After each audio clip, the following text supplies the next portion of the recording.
you can see, there's definitely pitting. It's the aft one. See all the pitting in there.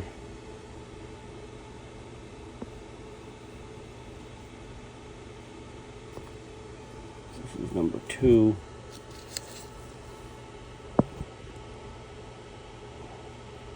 You can see all the pitting along the walls. And number 1, which I think looks the best. It's the cleanest of all of them.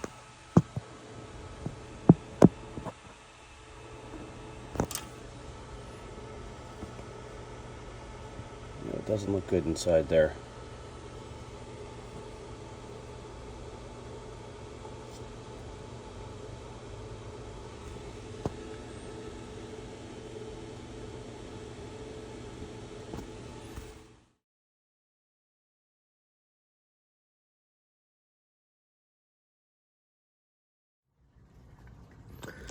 All right, so good morning. Obviously I'm back from overseas. Been really busy. I think I've only posted like 1 or 2 shorts, so I apologize. We are back on board that Prestige. This is a Volvo TAMD 75 EDC. Before I left the yard, I tried turning it over and it wouldn't turn. And I think I did a short about I pulled off the mixing elbow and it was completely covered in water. And I finally just got the exhaust manifold off and the turbo finally. And you can see inside that turbo, yeah, it doesn't look so good. And then the same thing on the other side, on the exhaust side. Let me turn the light on so you can see. Get in here. I mean, look at all the junk in there. And then if I roll killing my foot, exhaust manifold over, there's zero room to work as usual in this boat.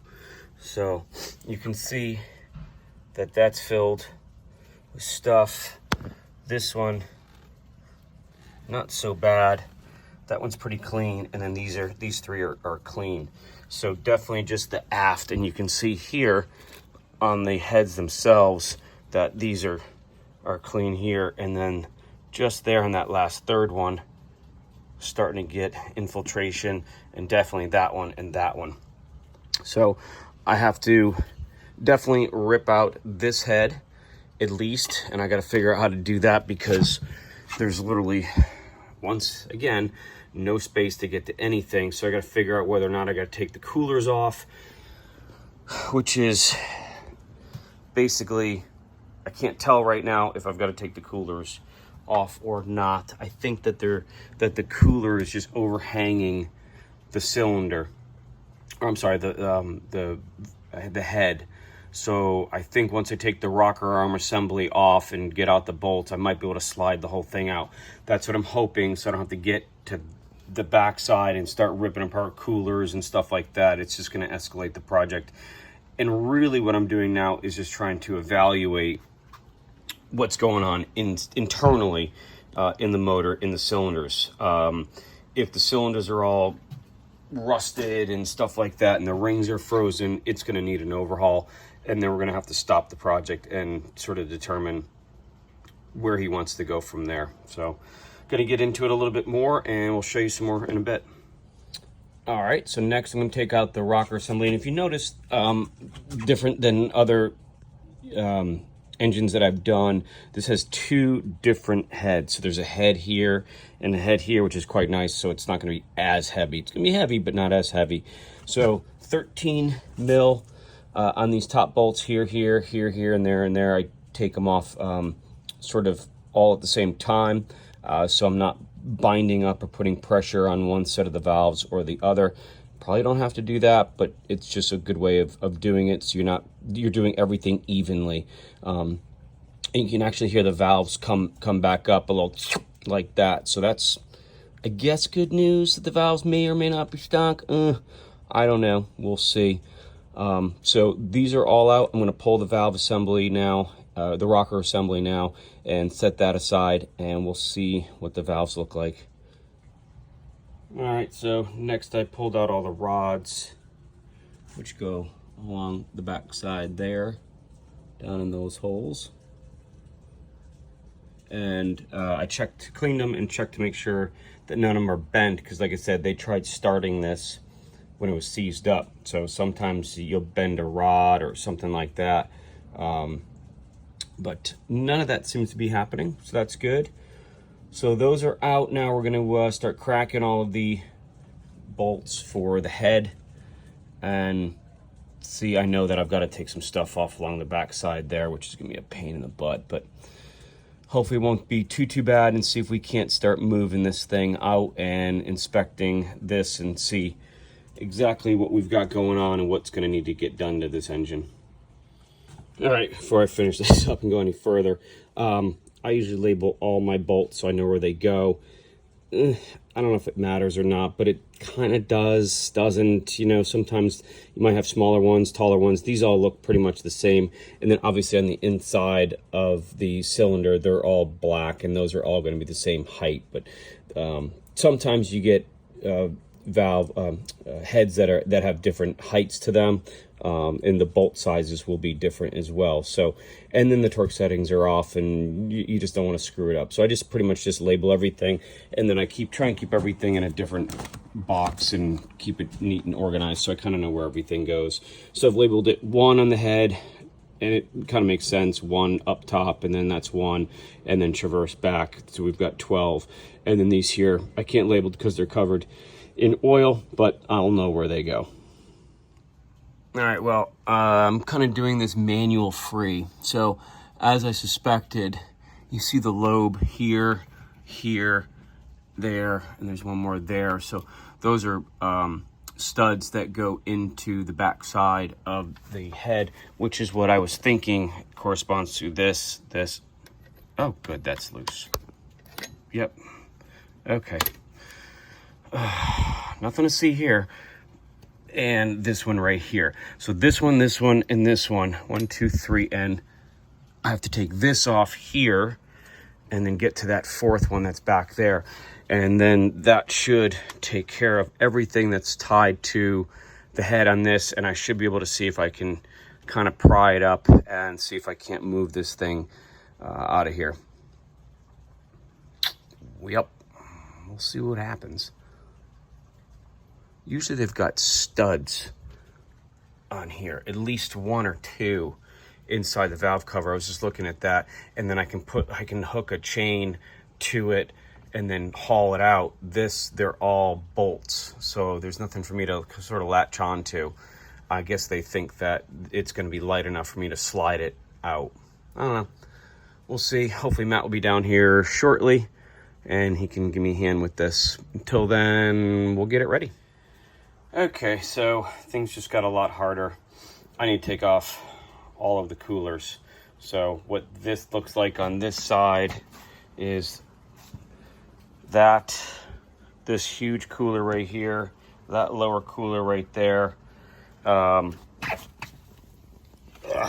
of this here is all attached to the head. This one's attached to the forward head, but way down in there, that's a bolt, and that's tied right there. That's tied into the head, which is what I need. So I need to rip apart this entire side of the engine. This whole thing needs to come off so I can get to those bolts to get those out to relieve the head. I just put some bolts back in here and tried lifting up on it, and it should just have popped out, and it didn't. So gave me cause to pause and say, well, what else is connected here? And this entire side is connected, so all of this needs to go. I was kind of fearing that, but it is what it is, as they say, and that's kind of what I thought. So this is going to be a much more involved job to get these heads out, and at that point I might as well take both heads out, get them sent out, inspect all 6 cylinders. Yeah, and hopefully we can salvage this. We'll see. Okay, I got to figure out how to start getting in there as usual, 6 inches between that sound down and there, and everything's going to be up underneath, so should be a fun morning. All right, well, after a lot of wondering why this stupid thing isn't moving, I found, buried way deep in there, there it is, just pulled it out, which if you look over on this side, can you see it? Yeah, can you? Down in there? Nope. Still can't. Maybe there? No. Nope. Still can't see it. Maybe. Nope. Yeah. So anyway, it's buried way down in there. I just pulled it out and the thing just rolled over. So gonna get this one out and then unbolt the back one, and then hopefully we'll be able to get the head out. Like to say, mission accomplished. And while these are out, I might as well get the cooler service. God knows when the last time these things were out, and with the amount of effort it takes to pull these things, it's best just to do it right now. Well, gonna have to get the book on this one, because I don't know if this Sawzall blade is structural or not. It may be a spacer or something. So yeah, we'll have to take a look to see if this should be here or not. Hot tip, probably shouldn't be here. So we're gonna pull this thing out of here, but it was sitting right there. Cool. All right, Matt stopped over for a hot second, and we got the front cooler out. I think I showed you where the bolt was. Let me see if I can show you with it gone. Oh, lots of good workspace in here. As usual, another one of my projects. Let's see. Where is it? Right there. So that's where that bolt went, and that's what was holding the whole thing on. Now I've got to take these bolts off right here, which holds the rest of the cooler on here. And of course there's one down here, 1, 2 right there, and then the third one, yep, you guessed it, all the way underneath that cooler. So I'm not quite sure how I'm going to get to that one to get this whole thing off, but whew, yeah, because I'd rather not take the whole cooler and everything off with the head. I mean, theoretically I should just take the head and leave the cooler and the cooling jackets and everything on here, but this is all one part, all one piece here, this whole unit. So we'll have to figure out that in a minute. Okay, I'm gonna start. I've got this one, it's a 12 millimeters in case you're following along. 12 mil, but I gotta get my box wrench to see if I can't get underneath that cooler. There you go. Oh, okay.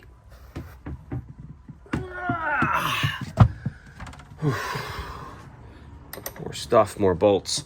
All right, 12 box wrench, and I think I'm gonna get my offset one, which is in here somewhere. These offsets work pretty well.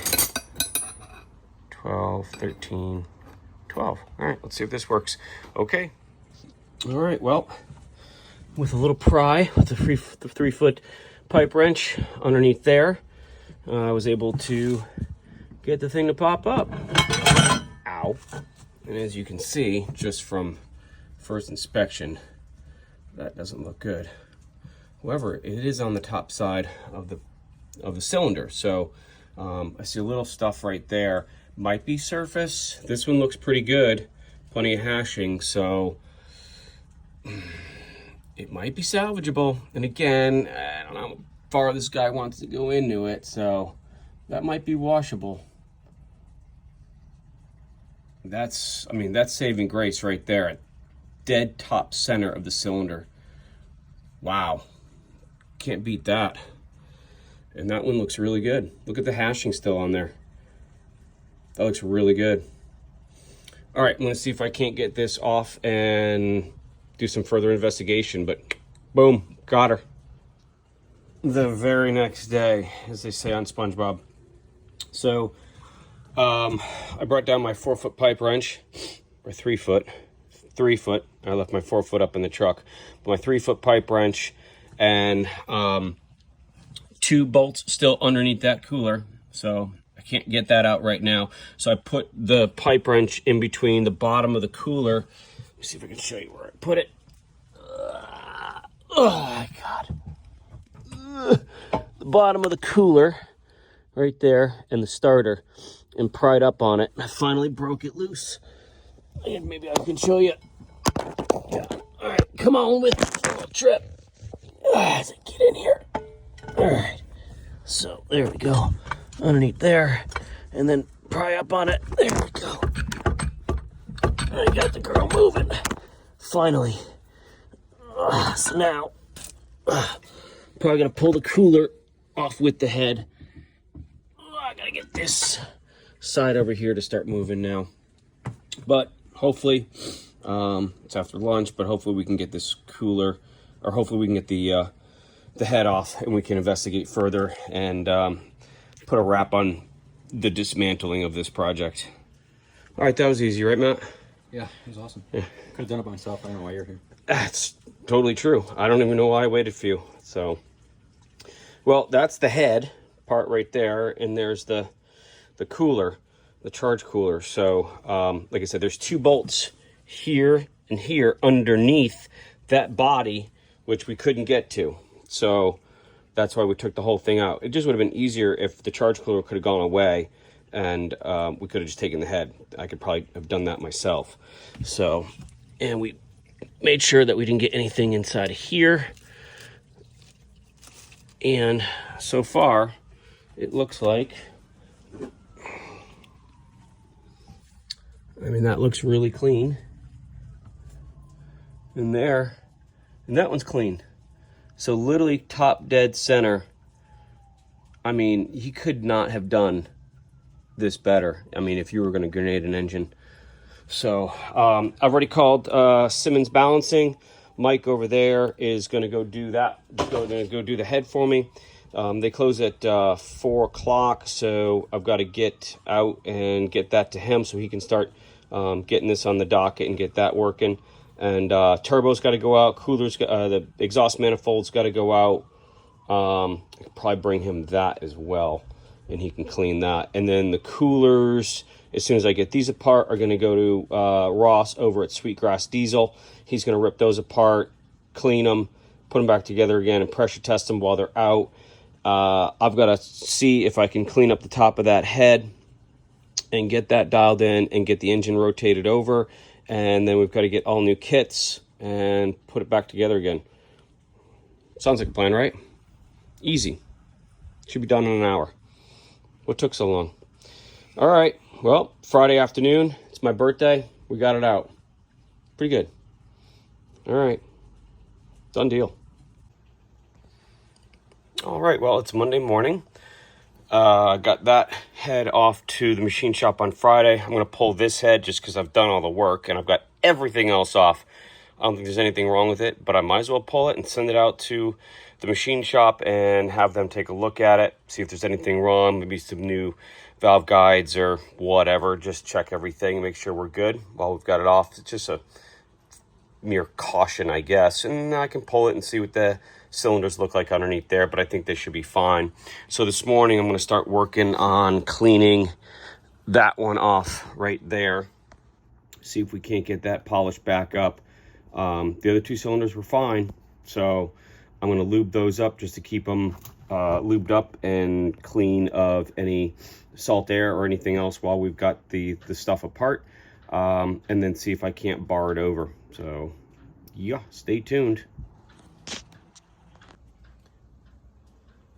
All right, well, I got all the stuff off the top and kind of cleaned up a little bit.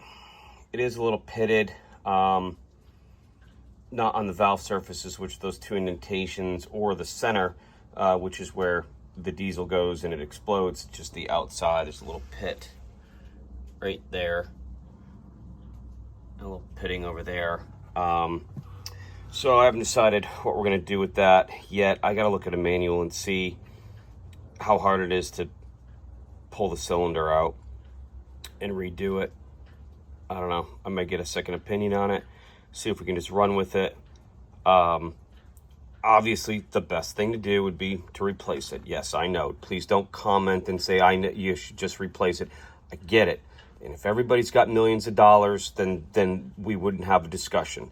Sometimes I work on people's boats and they don't have millions and millions of dollars. So we have to weigh the option of, do we leave it? Do we take it out? What's the value in it? And we have to assess those situations. So I know the best thing to do would just be go ahead and do a full overhaul on this engine. Money notwithstanding, that's exactly what we would do. So I get it. But again, we have money constraints with the clients, and we try and do the best we can for them in regards to their budget. So that's where we sit with that. I understand that it should just have a complete overhaul. Just throw it to the wind, put it to the pins, and do a complete overhaul. Get it. But so please don't comment and say, again, perfect world, we'd be doing different things. But we have to be conscientious of our clients and what they can do and what they can afford. That being said, I'm going to go ahead, because this is short money, to pull this thing off. So I'm pulling the rocker assembly off right now. I'm going to set that aside, and then I'm going to pull the head off of this, because I've got to pull the rocker assembly so I can get to the bolts that are on the inside. I think I showed that to you on that one there. And I think it's a 13 mil. You guys are following along at home? What the hell does this say? 13 mil for all these bolts here. Cool. All right, so I've got all the bolts out. I'll put them into a separate box so I don't mix them up, and then I'm going to throw the rocker arm assembly in here and then label it. Again, it may or may not matter, but it's just best to keep everything separate and organized. It just makes it easier when you put everything back together again. If you throw everything in one box, and it's like each system has its own parts. If you throw everything in one box, it's kind of like, well, I don't really know where that goes. That might be that bolt. That bolt's half an inch longer than this bolt, and it just gets confusing. So try and keep it organized as you can. It makes it easier for the install process. One thing I wanted to show you that I didn't show you last time is the push rods here. There's little sleeves that are down in the block itself. And last time when I pulled these out, 2 of the sleeves had come out and fallen over. I didn't worry about it until I got the head off, and I was able to get a pick back in there and get inside the tube sleeve, pick it back up, and drop it back down. So when you pull these things out, you want to just kind of make sure you can feel it. There we go. Pops out. Just kind of do them kind of gingerly. And I would ordinarily get all the oil off of it, but I've got a camera in my hand. But just rock it. There we go. Just let the suction come off of it. Otherwise, if you pull it too hard, you're going to pull the sleeve up with it, and then you're going to be hard pressed to get the thing back in. So that's it. I'm going to pull the rest of these 4 off here, and then see if I can't pull the head and get that sent out to the machine shop. All right, head's off. Very heavy by myself, but I got it out and sitting in the cart right now. I'm going to send that up. We're going to head over to Santee, get some work done on that. I hope we got a contract on that one. So that's good. I've lubed everything up here to keep it nice and lubed up. Still letting that one soak. And like I said, I may get a second opinion on that one. Again, we've got to weigh the options of what we want to spend, or how much they're willing to spend, and what we can get away with. So that's what we're going to decide next. Heads are going to go off. Coolers are going to go off for service. Turbo's going off for service, and exhaust manifolds going out for service. So all the externals are going to go out for service, and we are going to order up some gaskets and stuff like that for this. Leave it lubed up for a little bit, and then we're going to crank it over and just make sure all the cylinders are cleaned up and there's no scarring, scoring, and it looks like the rings, you know, again, that's the only one I'm worried about there, about rings and anything else. So all in all, pretty good. It could be, or could have been a lot worse. Still could be a problem, but we're gonna try and figure it out. So we're gonna end it there. When I rebuild it, I will show you guys the rebuild on that. Otherwise, thanks to you guys for watching. Make sure you guys like, subscribe, all that stuff. It really helps out the channel. And if you guys want to see anything, as usual, please let me know. Put it in the comments or whatever. Shoot me a message. As you guys know, if you've ever contacted me, I contact you right back and try and walk you through whatever problem you guys got. So happy to help, lend advice. We're boaters, we all have advice, right? So whatever 2 cents that's worth. But again, yep, thanks for watching, and we're gonna end this one here.